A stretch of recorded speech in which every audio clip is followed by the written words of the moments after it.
Di wilayah Burundi, antara Afrika Tengah dan Timur, seorang antropolog forensik bernama Dr. Katie bersama dengan seorang pemuda bernama Jojo menemukan sebuah kuburan massal berisi jasad manusia yang diyakini berasal dari tragedi mengerikan akibat adanya perang saudara di wilayah tersebut. Bersama dengan tentara PBB, Katie lalu mencoba menemukan jejak kuburan lain di dekat tepi sungai. Namun belum lama dia berada di sana,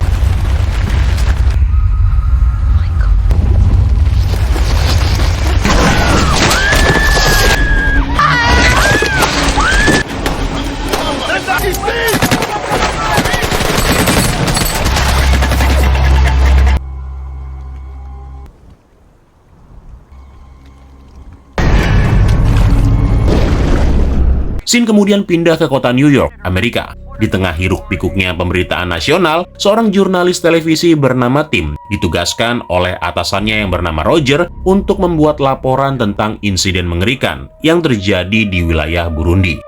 Tim kemudian diperkenalkan dengan seorang reporter wanita sekaligus spesialis dalam dunia hewan yang bernama Afifa. Selain menyelidiki insiden itu, mereka juga diperintahkan untuk menangkap seekor buaya Nil raksasa yang disebut sebagai Gustav oleh para penduduk setempat, yang mana buaya ini adalah predator terbesar di seluruh benua Afrika, sekaligus merupakan pelaku yang telah menghilangkan nyawa seorang antropolog bernama Katie.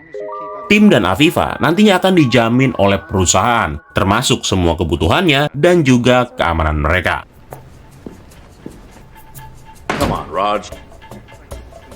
Beberapa hari kemudian, keduanya terbang menuju ke Afrika bersama dengan seorang kameramen yang bernama Steven.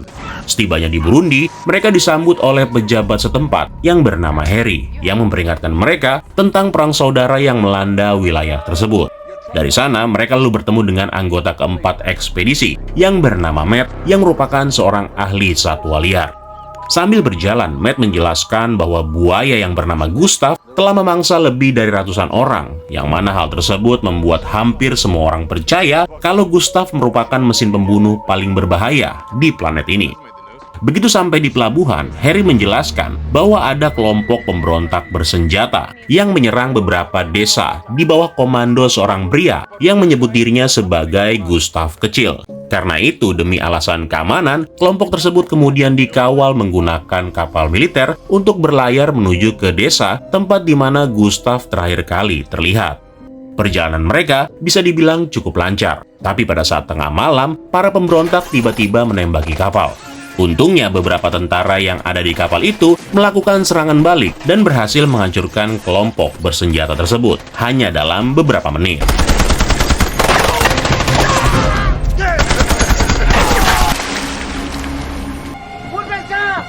Keesokan harinya, di wilayah utara Burundi, ada sebuah desa kecil yang tinggal di tepi sungai.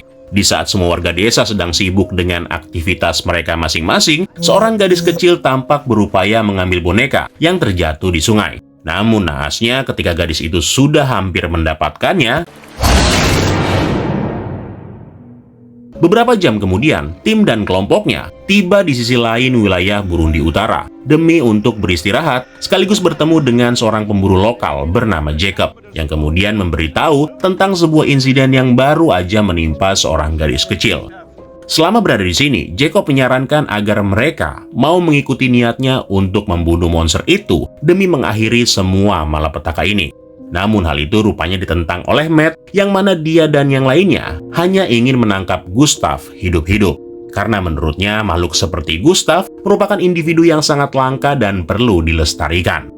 Matt juga mengungkapkan bahwa dia bakal membuat sebuah kandang raksasa yang nantinya bisa digunakan untuk menangkap Gustav.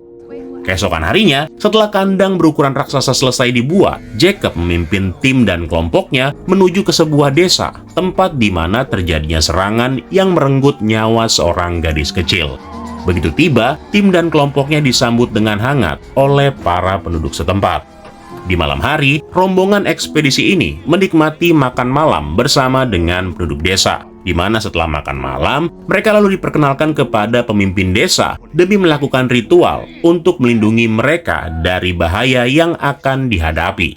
Dalam ritual itu, Jacob mendefinisikan penderitaan warga desa yang sejak lama sudah ditindas oleh kebrutalan pemberontak dan juga monster buaya, yang mana keduanya digambarkan dengan sosok Gustav kecil yang memerintah daratan, sedangkan Gustav besar sebagai penguasa perairan.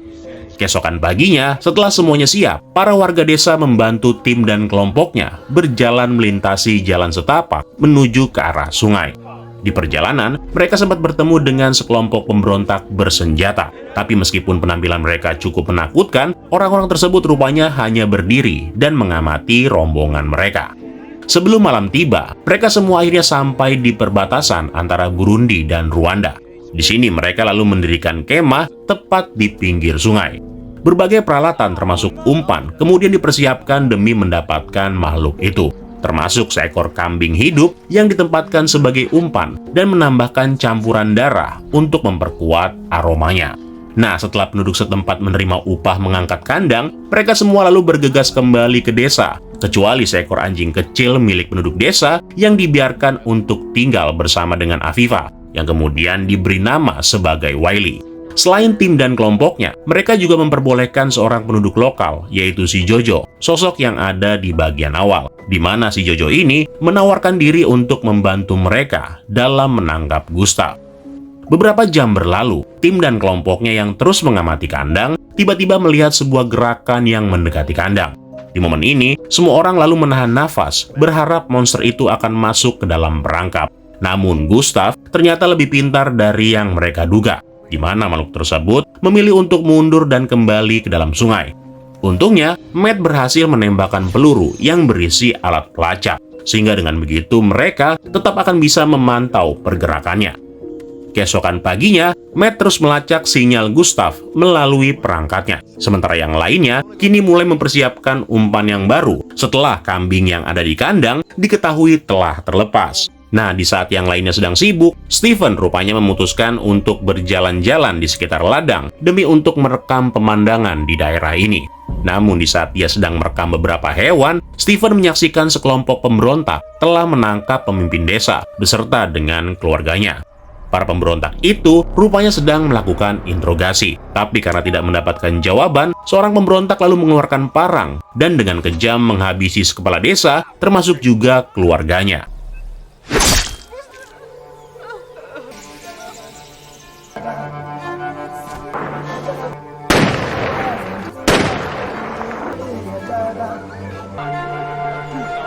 Dari sana, Steven lalu bergegas kembali ke perkemahan dan menunjukkan rekaman mengerikan itu kepada tim dan yang lainnya.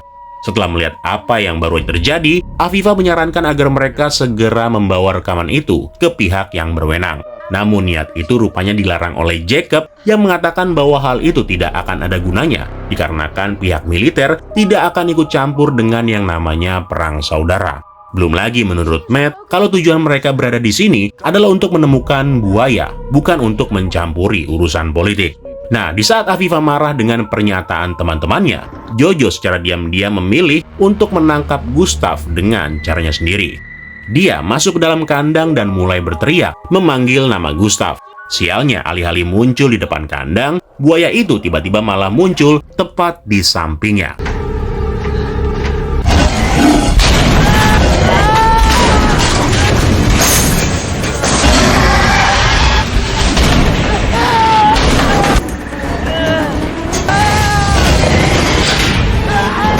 Tim dan yang lainnya yang mendengar teriakan minta tolong segera berlari keluar. Jacob yang melihat seekor buaya dengan cepat melemparkan granat ke arah sungai, sehingga membuat Matt terpaksa menghentikannya ketika melihat Jacob ingin melemparkan granat yang kedua.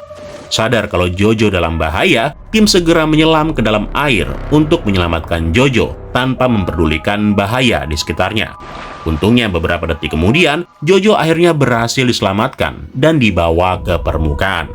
Saat dia sudah tersadar kembali, tim kemudian menanyakan perihal maksud dan tujuan Jojo melakukan tindakan berbahaya tadi. Mendengar pertanyaan itu, Jojo hanya bisa menahan air matanya, sambil mengatakan bahwa jika dia sanggup menangkap buaya itu sendirian, maka Jojo berkeinginan untuk menukarkan jasanya itu agar nantinya dia bisa tinggal di Amerika. Nah, apa yang baru aja dikatakan Jojo barusan, sontak membuat seorang tentara marah dan nggak menyangka kalau Jojo nekat melakukan tindakan tersebut. Yang mana hal itu kemudian membuat si tentara pergi meninggalkan mereka. Beberapa saat kemudian, si tentara yang pergi tadi tanpa diduga datang dan menghampiri Afifa yang sedang berada di luar tenda. Sambil menodongkan senjatanya, tentara itu memaksa Afifa masuk ke dalam tenda dan berniat memperkaosnya. Perkelahian pun terjadi dan sempat membuat Afifa kewalahan. Tapi naas bagi si tentara, karena tanpa sepengetahuannya, Gustaf tiba-tiba muncul dan menangkapnya.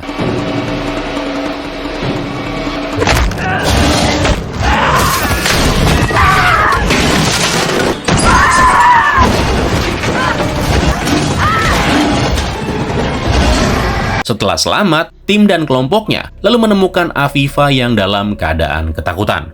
Seluruh rombongan kemudian pergi ke perkemahan hanya untuk menemukan tenda mereka telah hancur, termasuk mayat si tentara yang ditemukan sudah tidak utuh. Menyadari kalau buaya itu merupakan ancaman yang jauh lebih mengerikan, tim kemudian memutuskan untuk membatalkan seluruh ekspedisi. Di sini Matt mencoba membujuknya agar tetap mau melanjutkan misi mereka yang tinggal sedikit lagi. Di tengah perdebatan, seorang tentara yang tersisa tiba-tiba menembak Jacob dan memaksa mereka berjalan ke tepi sungai. Si prajurit yang merupakan bagian dari kelompok Gustaf kecil lalu mengambil perangkat dan menyuruh mereka supaya segera berlutut. Namun di saat si tentara ingin menembak Stephen, Jojo tanpa diduga muncul dan menembak tentara itu. Dari sana, kelompok mereka lalu pindah ke gubuk yang dibangun untuk para pemancing tepat di tengah sungai. Begitu sampai, Afifa lalu mencoba menggunakan panggilan radio untuk meminta bantuan. Sementara Tim dan Stephen berusaha mengobati luka yang diderita oleh Jacob. Di sini, Jacob kemudian menceritakan bahwa bertahun-tahun yang lalu, dia pernah menghadapi Gustaf ketika buaya itu menyerang istrinya di sungai. Sayangnya dalam kejadian tersebut, istrinya tidak selamat, sementara Jacob hanya bisa menembaki monster itu dengan membabi buta. Itulah sebabnya sejak awal, si Jacob ini ingin agar mereka mau membunuh makhluk itu, apapun yang terjadi. Nah, di tengah kondisi ini, tim tiba-tiba menyadari kalau Gustaf terpantau mulai mendekat ke arah mereka. Tim dan Jojo dengan cepat mengambil senjata dan menembak ke arah sungai. Tapi makhluk itu rupanya berusaha memburu Matt yang terlihat panik dan berniat menyeberangi jembatan kayu. Matt terpaksa kembali ke dalam gubuk. Namun usahanya itu malah membuat Gustaf terus menyerang dan akhirnya menghancurkan gubuk sehingga membuat semua orang terjatuh ke dalam air. Melihat yang lainnya dalam bahaya, Jacob yang masih menyimpan dendam kepada si buaya memutuskan untuk menghabisi makhluk itu dengan menggunakan granat, di mana Jacob sengaja menunggu dan membiarkan dirinya dimangsa hidup-hidup.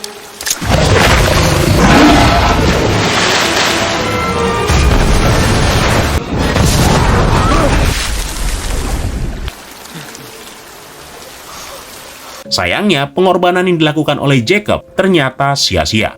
Karena nggak lama setelahnya, buaya itu muncul lagi sambil mengangkat tubuh Jacob dan mengunyahnya di depan semua orang. Keesokan harinya, tim dan kelompoknya yang masih bertahan di reruntuhan gubuk melihat sebuah helikopter yang melintas di area tersebut. Nggak pakai lama, mereka kemudian berusaha menyeberangi sungai, meskipun tahu kalau buaya Gustaf bisa aja menyerang setiap saat. Nah, begitu berada di daratan, mereka semua lalu mulai berlari menuju ke arah helikopter. Tapi nggak lama setelahnya, sebuah roket tiba-tiba melesat yang membuat mereka terpaksa harus bersembunyi. Di saat semuanya menyadari adanya bahaya, Matt yang nggak peduli terus berlari ke arah helikopter yang berusaha menjauh. Yang alhasil, Matt malah tertabrak mobil milik para pemberontak. Dari dalam mobil itu, dua orang anak buah Gustaf kecil lalu keluar dan langsung menembaki Matt yang sudah tidak berdaya. Sambil menahan diri, Jojo lalu mengungkapkan bahwa para pemberontak itu telah diberitahu perihal rekaman video eksekusi si pemimpin desa. Makanya sekarang, para pemberontak sedang berupaya mengambil rekaman tersebut agar tidak sampai ke pihak yang berwenang. Nah, karena posisi mereka sudah ketahuan, tim dan yang lainnya akhirnya memutuskan untuk melarikan diri demi untuk bisa bertahan hidup. Dari sana, keempatnya lalu berlari ke arah yang berbeda, di mana dalam keadaan panik, Jojo yang melihat Afifa sedang diburu, lalu berusaha menyelamatkannya dengan menembakkan senjata ke arah para pemberontak. Sayangnya tembakan tersebut malah membuat kedua pemberontak itu mulai mengejar Jojo sampai ke arah sungai.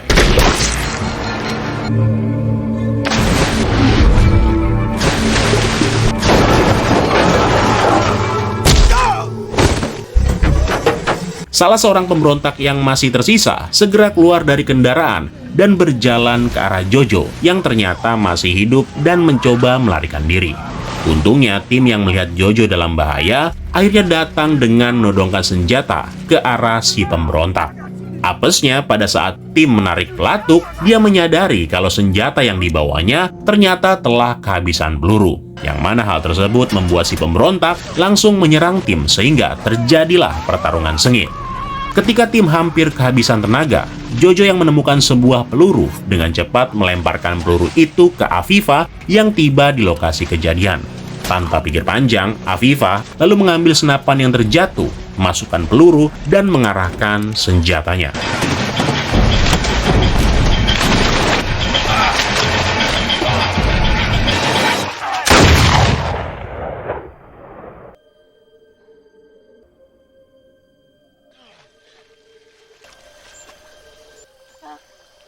Sementara itu, Steven yang terpisah dari kelompoknya mendapati kalau dia sedang berada di sebuah rawa.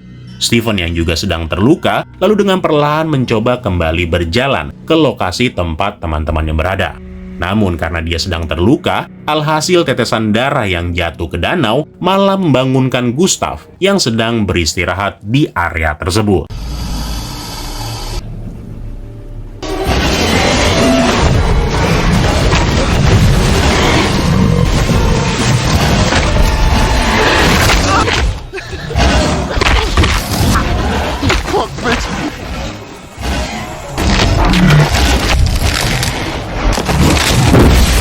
Di sisi lain, tim yang berpisah dari Jojo dan Afifa kini sedang berusaha mencari keberadaan Steven sampai ke sekitar rawa. Sayangnya, tim hanya bisa menemukan kamera milik Steven yang terjatuh tanpa tahu kalau Steven sebenarnya masih berjuang untuk hidupnya. Dari sana, tim kemudian kembali dan mendapati Afifa yang sedang berusaha membangunkan Jojo yang pingsan akibat kehilangan banyak darah. Nah, di saat mereka sudah pasrah nih, tiba-tiba muncul sebuah kendaraan yang membawa Harry, si pejabat setempat, yang datang untuk menyelamatkan mereka. Mengetahui adanya bantuan, tim dan Afifa merasa sangat lega dengan kehadiran Harry. Tapi ketika mereka baru aja mau pergi, Harry malah bertanya perihal di mana rekaman video yang berisi pembantaian si kepala suku. Tim yang mendengarnya pun tentunya merasa curiga, karena bagaimana mungkin Harry bisa tahu tentang rekaman tersebut. Di sini, akhirnya terbongkar kalau si Harry sebenarnya adalah Gustav kecil. Dia sengaja memainkan peran ganda agar bisa tetap memantau pergerakan dari pemerintah. Karena tidak mendapatkan jawaban, Harry lalu mulai menyerang Afifa dan mengancam akan membunuhnya. Merasa tidak punya pilihan, tim dengan terpaksa mengatakan kalau rekaman tersebut sempat terjatuh, di mana satu-satunya cara untuk menemukannya adalah dengan mencarinya menggunakan alat pelacak. Yang padahal, si tim berniat menggiring mereka ke arah di mana buaya itu sedang berada. Nah, setelah melakukan pelacakan, mereka kemudian tiba di tepi sungai. Dari sana, keempatnya lalu melanjutkan perjalanan dengan menggunakan perahu milik tim dan kelompoknya. Selang beberapa lama, mereka tiba di lokasi yang ditunjukkan oleh detektor pelacak. Sebelum melanjutkan perjalanan, tim mengambil sebuah toples yang berisi campuran umpan dan darah yang telah disiapkan oleh Jacob sebelumnya. Di sini tim beralasan kalau ini adalah minuman berenergi, yang mana setelah pura-pura diminum, tim lalu memberikan botol itu kepada Afifa. Dari sana, mereka semua kemudian bergerak ke titik terakhir. Begitu sampai, tim yang disuruh untuk mencarinya menemukan kalau pemancar sinyal miliknya ternyata telah terlepas dari tubuh Gustav, di mana sekarang pemancar itu berada tepat di samping tubuh Steven yang sudah tidak bernyawa. Sambil meratapi kematian tragis temannya, tim diam-diam mengambil sebuah pisau dan menyerang seorang pemberontak yang berada tepat di belakangnya.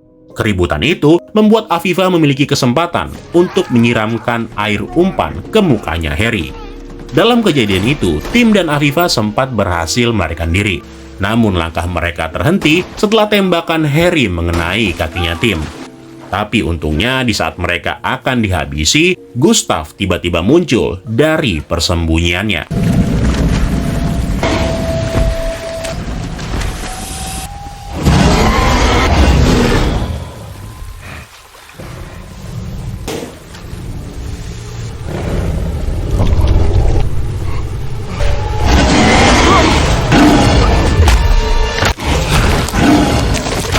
Tanpa membuang-buang waktu, Tim dan Afifa segera naik perahu dan kembali menuju ke mobil tempat di mana Jojo masih menahan rasa sakit di sekujur tubuhnya. Nah, ketika mereka baru aja mau pergi, tanpa diduga Afifa mendengar suara gonggongan Wiley yang sedang berusaha berenang ke tepi sungai. Karena nggak mau terjadi apa-apa, Afifa kemudian bergegas untuk mengambil anjing itu, yang akibatnya malah memancing si Gustav muncul dari dalam air. Mengetahui hal itu, Tim dengan cepat masuk ke dalam mobil, di mana dari sana dia langsung tancap gas dan menabrak Gustav sampai makhluk itu terpental ke dalam sungai. Namun perjuangan mereka ternyata belum berakhir, karena pada saat semua orang masuk ke dalam mobil dan berniat untuk pergi, Gustav tiba-tiba kembali lagi.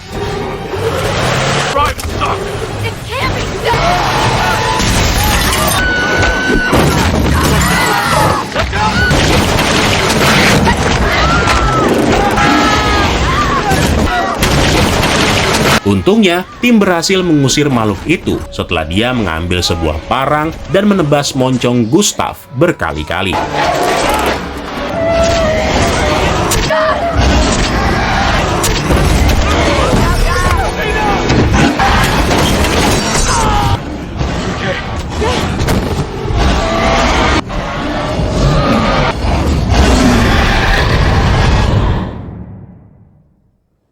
Beberapa hari kemudian, Tim, Afifa, Jojo, dan Wiley sekarang terlihat menaiki sebuah pesawat dalam perjalanan kembali ke Amerika, sambil membawa kamera milik Steven beserta dengan semua rekamannya.